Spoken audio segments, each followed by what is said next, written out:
Now then, how do you feel about genocide? How do you think the God of Abraham, the Bronze Age God of war, feels about genocide?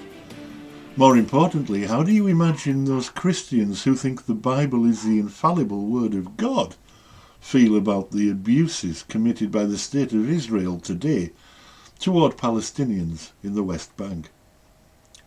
This is why so many on the right support Zionist apartheid. Because the Christian right insists that God gave that land to Israel, and they command an awful lot of votes and even more money around the world. This isn't to say that all Israelis or even all Jews are Zionists, but those that are seem to be calling the shots with devastating effect upon the Palestinians. So today's reading comes from Deuteronomy, the 5th book of Moses. The title, Deuteronomy, means repeating the law, so there's nothing trivial about this. It's serious stuff, and contrary to popular belief, it was not repealed by Jesus' new covenant.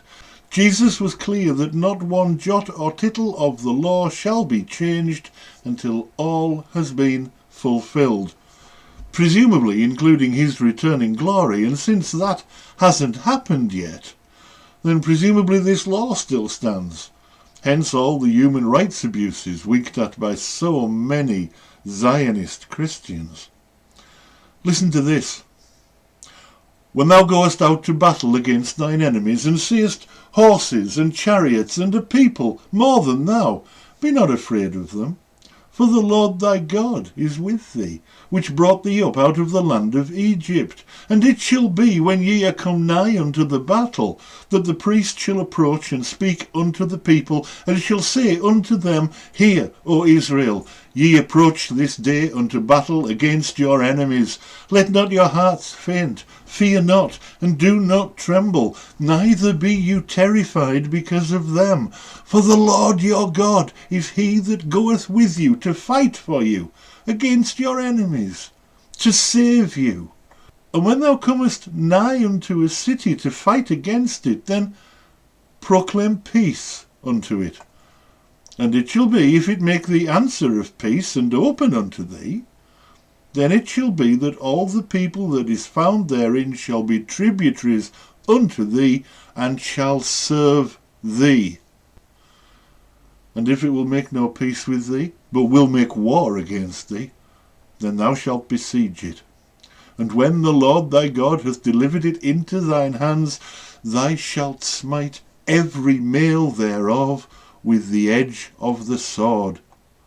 But the women, and the little ones, and the cattle, and all that is in the city, even all the spoil thereof, shalt thou take unto thyself, and thou shalt eat the spoil of thine enemies, which the Lord thy God hath given thee. And thus shall you do to all the cities which are very far off from thee, which are not of the cities of these nations, but of the cities of these people, which the Lord thy God doth give thee for an inheritance.